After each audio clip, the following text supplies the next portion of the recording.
Como é que é essa besta? Tem uma imagem dela aí. O Tuti é 333. É meio besta? É meio besta. Caramba! Seria essa sim, seria a besta. 1, 2, 3, 4, 5, 6 cabeças? 7 cabeças. 7. Tá. Olha lá, ó, tem a do meio. 3, 6, 7, tá. 7 cabeças. E assim que o Apocalipse está, enquanto vocês estão vendo aí a imagem, eu vou ler para vocês, olha. Vi emergir do mar uma besta que tinha 10 chifres e 7 cabeças, e sobre os chifres 10 diademas, e sobre as cabeças nomes de blasfêmia. A besta que vi era semelhante ao leopardo, estão vendo o corpo dela lá? É. Com pés como de urso, presta atenção nos pés, e a boca como de leão. E o dragão deu à besta o seu poder, o seu trono e grande autoridade. Então esse dragão parece que passou para a besta o cetro, Entendi. o poder para continuar agora o que ele não pôde fazer. Aí, quando a gente vai descendo aqui, diz uma coisa. Olha o que diz aqui no verso 5. Foi dada à besta uma boca que proferia arrogâncias e blasfêmias, e foi-lhe dada autoridade para agir durante 42 meses. Opa. 42 meses, se você olhar num calendário de 12 meses, você tem 3 anos e meio. É. Sabe o que significa um tempo, 2 tempos e metade de um tempo? 3 anos e meio. Um tempo, Sim.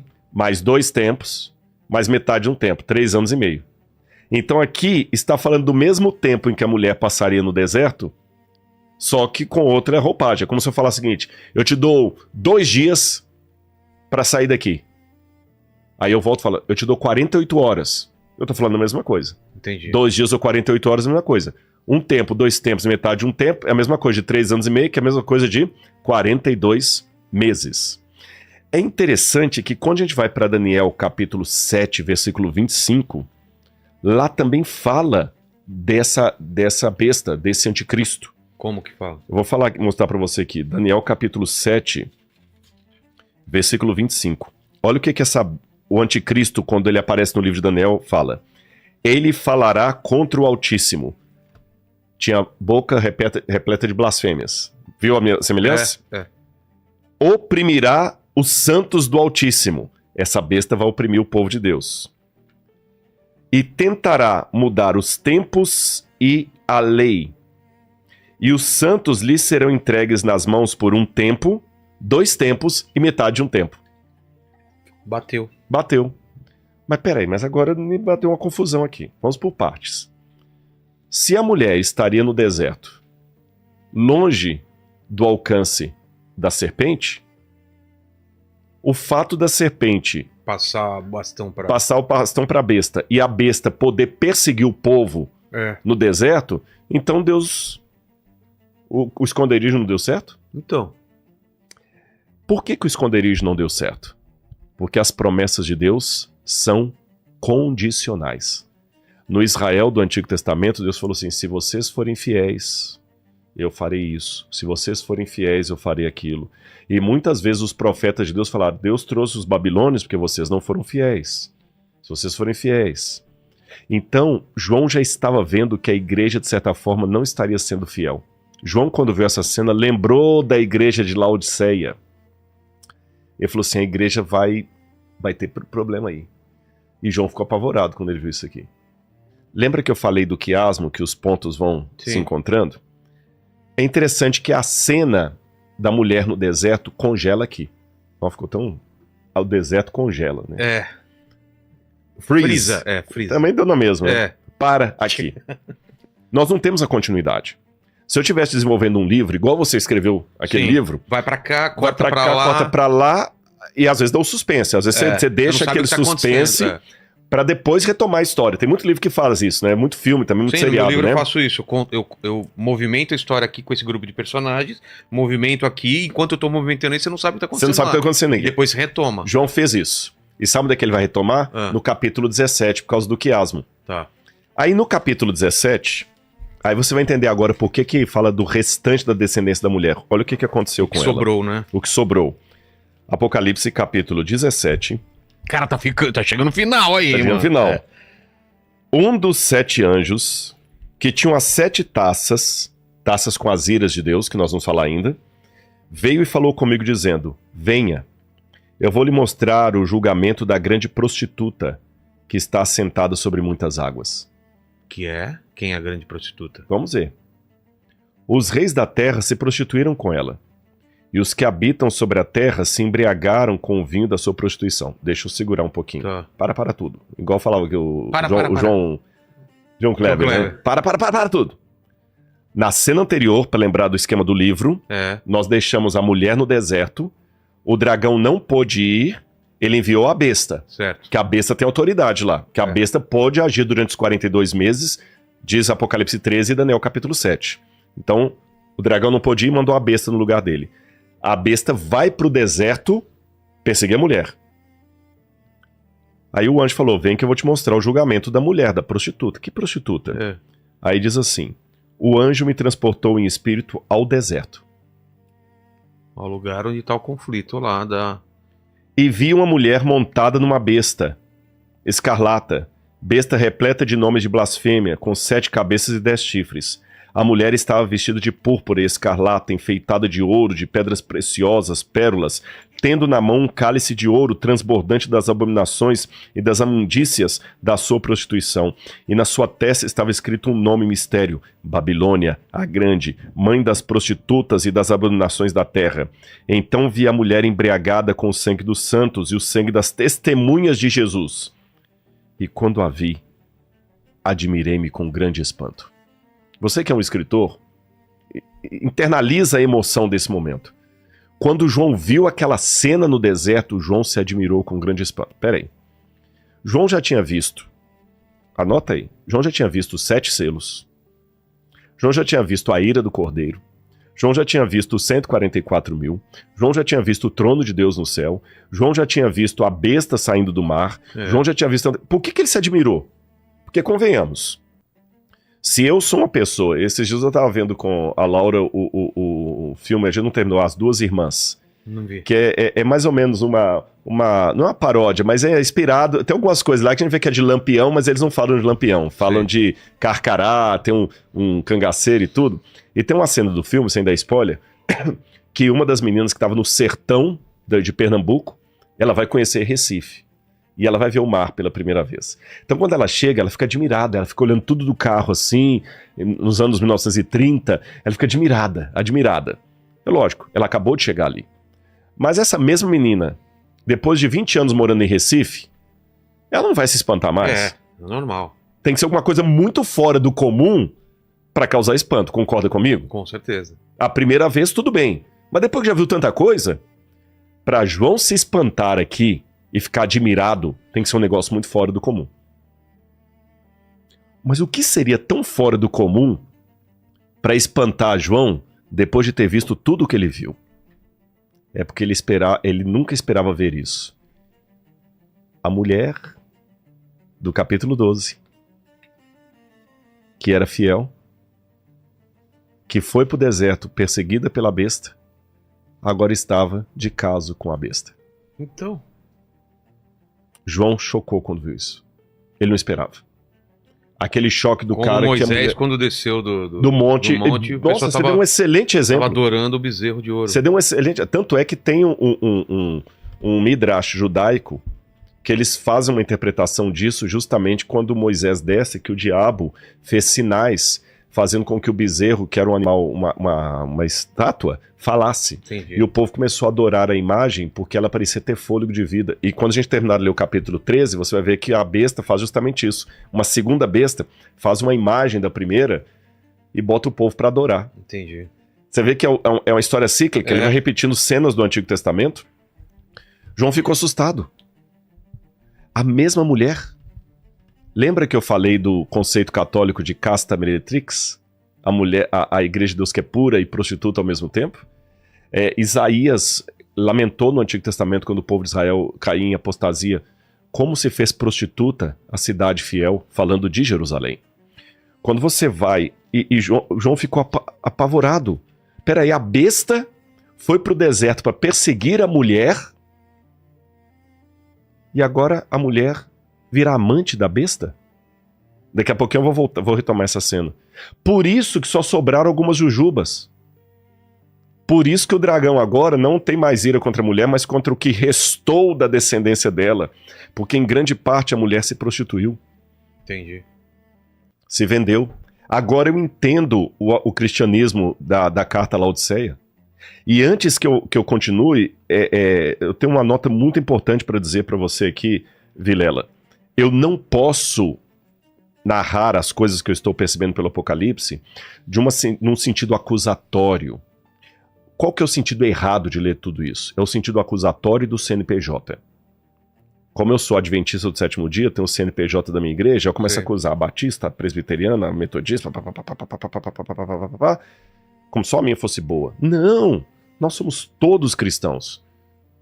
E o que eu tenho que ter agora aqui é a consciência de, se você tem 5 irmãos e um irmão tá nas drogas e tá na bandidagem ou tá na cracolândia, ao ver o sofrimento da sua mãe e do seu pai, a família toda sofre.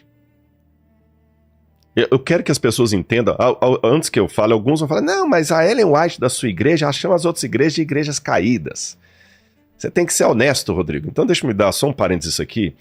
Quando a Ellen White chamou as igrejas de igrejas caídas, se você ler o que Ellen White fala da própria igreja adventista, ela detona com a igreja adventista também. Que Ellen White foi uma pioneira do movimento adventista, que ela escreveu numa época em que as pessoas tinham, assim, a língua era afiada para detonar mesmo. Não tinha esse politicamente correto que nós temos hoje. Você tá entendendo? É igual Jesus, quando virou para alguns judeus, falou, vocês são do diabo que é pai de vocês. Hoje, se eu falar que alguém é do diabo, já tem, como é que é? Já tem processo aí de qualquer fobia da vida. Não existia isso. Então, se você pegar o mundo em que viveu Ellen White e pegar autores metodistas, presbiterianos, você pega, por exemplo, o famoso sermão de Jonathan Edwards, Pecadores nas mãos de um Deus irado, você vai lendo aquele sermão, as coisas que ele fala da igreja, veja as coisas, às vezes, como que a maneira como que muitos protestantes falavam do papado, Lutero falando, mesmo dos judeus, da igreja, é uma maneira muito pesada. Você vê também outros contemporâneos da época de Ellen White, como o Matthew Henry, que era comentarista, Arthur Clarke, Spurgeon. Se você pegar alguns sermões de Spurgeon falando das igrejas, do pecado das igrejas, você vomita. Eu duvido de alguns que acusam Ellen White por chamar as igrejas de igrejas caídas, se tem coragem de pregar na íntegra um sermão de Spurgeon com o palavreado que Spurgeon usa em relação às igrejas. Você tá entendendo? Você pega um outro pregador também, Whitefield, Whitefield era da época de Franklin. Whitefield, se você pega os sermões de Whitefield falando das igrejas protestantes da América, nossa, eu duvido que alguém teria coragem de falar daquele jeito. E Ellen White, realmente, ela detonou com as igrejas, mas ela detonou também com a igreja adventista do sétimo dia. Ela falou, no livro Grande Conflito, ela fala de todas, incluindo a igreja adventista. Ela fala assim, eu preciso abrir esse parênteses aqui, porque esse comentário vai vir, então eu peço licença a você para isso. Claro.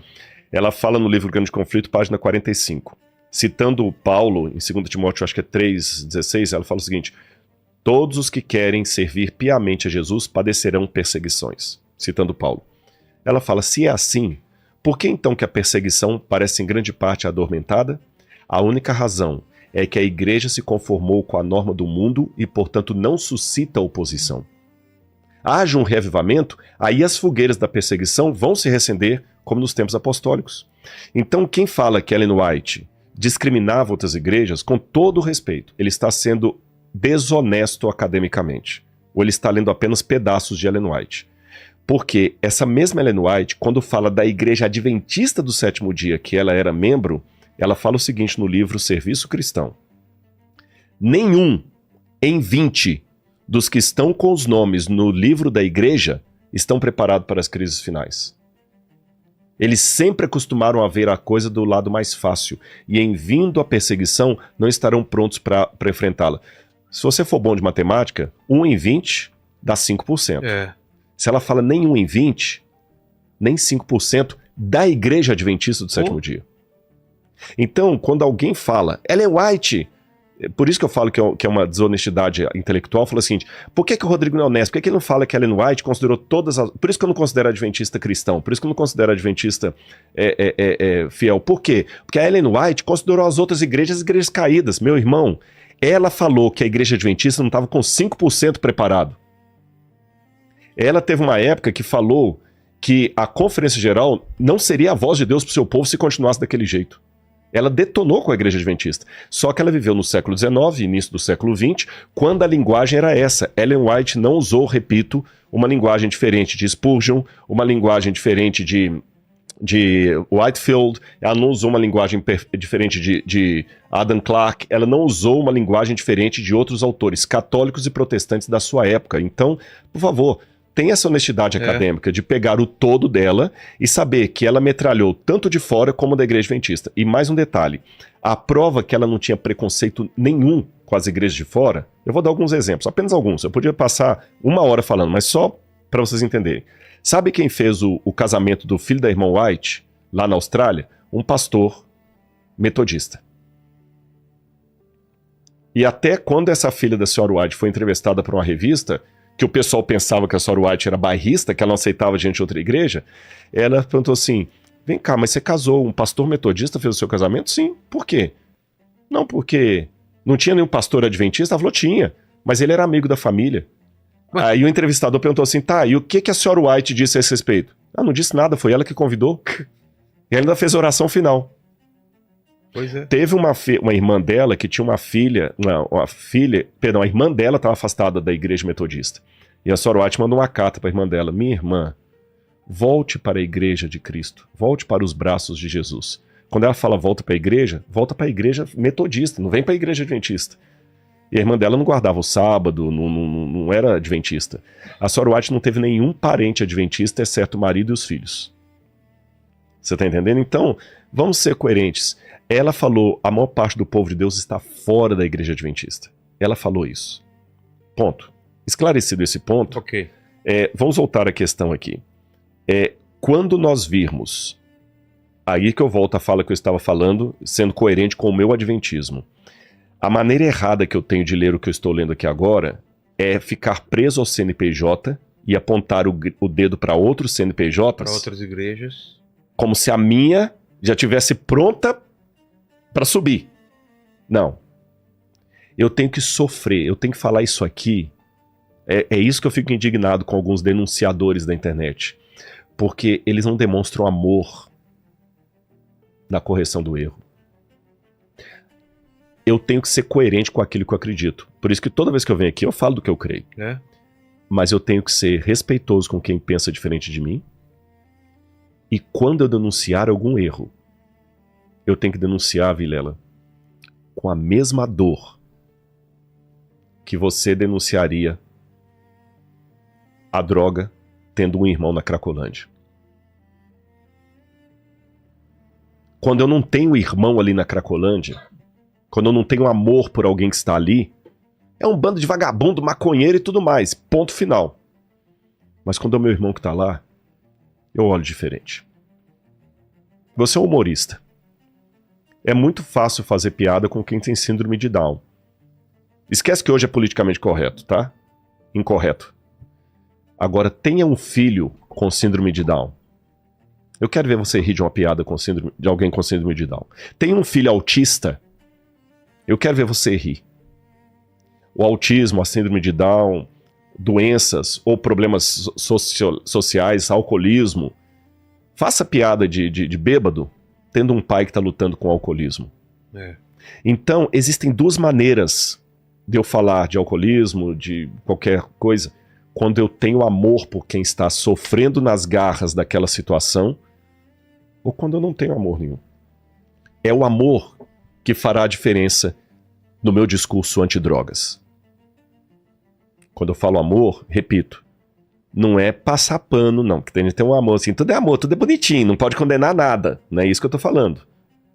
Tá claro, né? Claro. Temos que denunciar o erro. Mas se é o meu irmão que tá lá na Cracolândia, como é que eu vou encarar esse problema? Então, se eu entender que Deus tem a sua igreja visível e a sua igreja invisível. A invisível é formada por filhos de todos os lugares.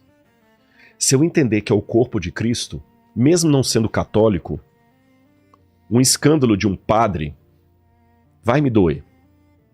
Que é o meu irmão.